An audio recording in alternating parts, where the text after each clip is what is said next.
Hey everybody, so Jon David last night had a decent night. It would have been really good, but we had a little bit of unexpected news.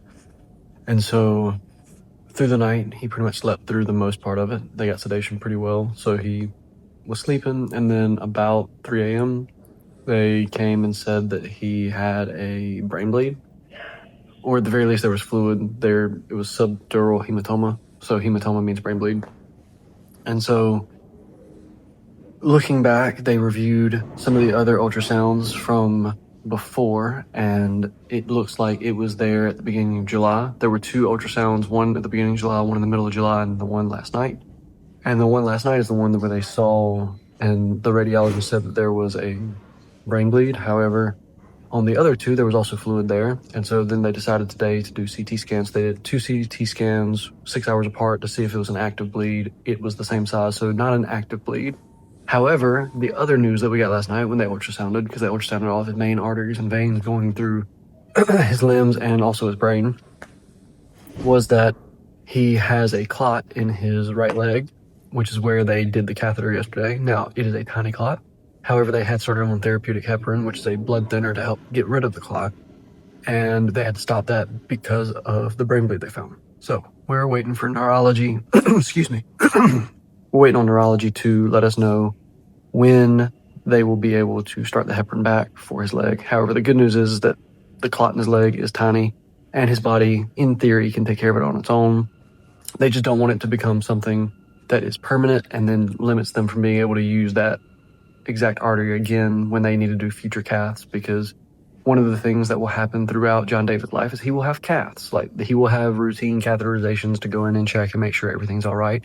As we saw yesterday, there's times where, yes, echo is good, but without a cath, you can't really be sure what the inside of the vessels look like, especially in his heart, where things have been moved around, and it's not the easiest thing to get pictures of particular things like his aortic arch. So that was last night. Okay, that was just last night. So then today, woke up, he ended up coming off paralytic.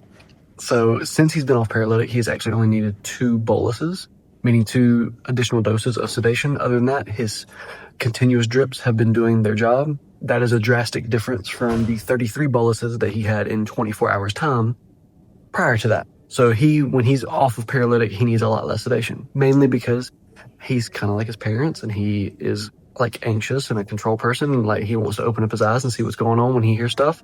And when he's on paralytic, he can't do that. So then he freaks out, and then we have to deal with all of the fallout from that with high blood pressure and tachycardia, meaning high heart rate.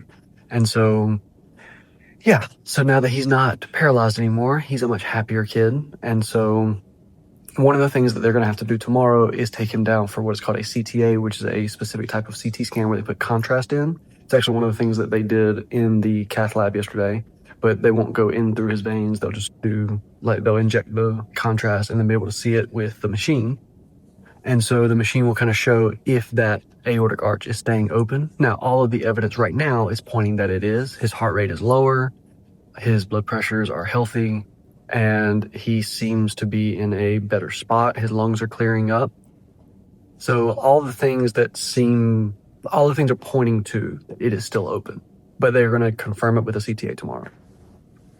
Now, all of that being said, he has also been pooping and peeing, which again, the peeing being the big one that is helping also clear up his lungs outside of just the aorta staying open. Also, those two things are kind of tied intrinsically. So when you tend to overcirculate and you start having lung issues and breathing, things like that, your body kind of gives a stress signal to your kidneys and tells it to hold on to fluid. And so it's hard for you to, it's hard for you to pee off a lot of extra fluid because your body's holding on to it. Which is another piece of evidence that his aorta is staying open and that he is being able to circulate his blood in a better manner than what he was a couple days ago before the intervention in the cath lab. So that being said, his blood pressures are, I won't say incredibly high, but they are very, very high for kids his age. And so they are having him on blood pressure medication. And they actually did this when he was a neonate as well. So when he was a small baby, that's neonate just means a newborn. So when he was a newborn, after his modified Norwood, where they put the band on and fixed the aortic arch, he also had really high blood pressures. And I didn't connect the two because when we had that done, it was months ago, and I was new to the whole cardiology world and did not know what was going on. However, given the 10 days that he'd been born up until he had his surgery, his heart had already started to hypertrophy, meaning the muscle had started getting thicker and stronger. And it's not stronger in a great way. Like, think of a bodybuilder who's not very flexible. That's what happens when you hypertrophy. The muscle gets thicker and bigger and stronger, yes. However, it loses the ability to relax. And so that is what leads to cardiac arrest sometimes, because it loses the ability to fill with more volume. And so, yes, it's squeezing harder, but the drawback is that it loses function. And so when he was a neonate and got done with that surgery, he was on Nycard and Nypride, which are 2 blood pressure medications.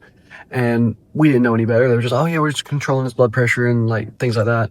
But looking back and actually having some conversations today with some of the cardiologists, they were like, yeah, this is the same thing. And I was like, oh, so I kind of made the connection of, we've done this before. Now, that being said, his hypertrophy was not as bad as it is now. So that's granted. However, he does seem to be tolerating it, seems to be in a good spot. So he's critically stable.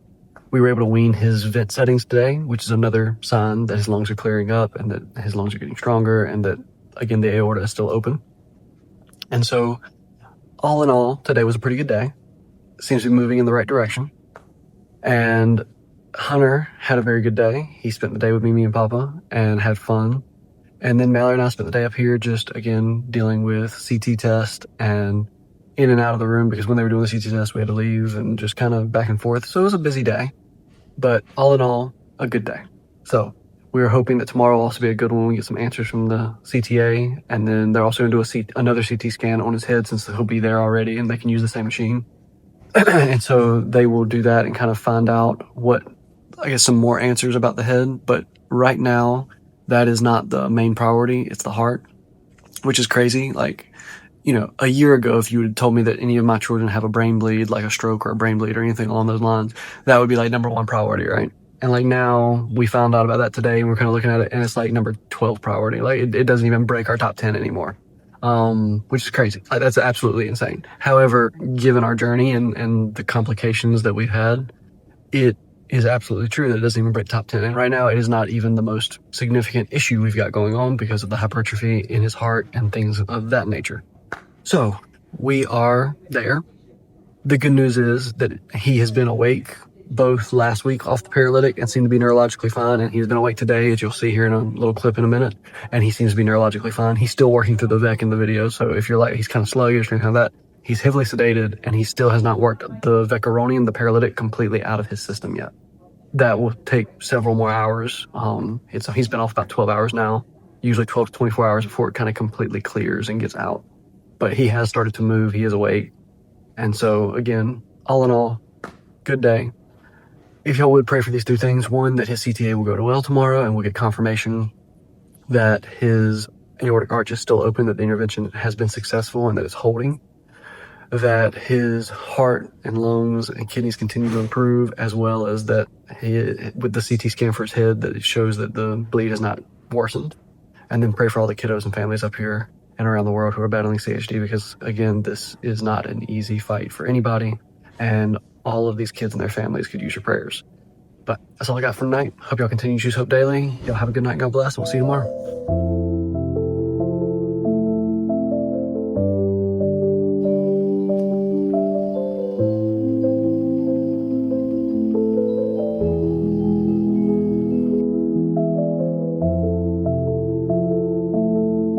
And Jon David, tell everybody bye-bye.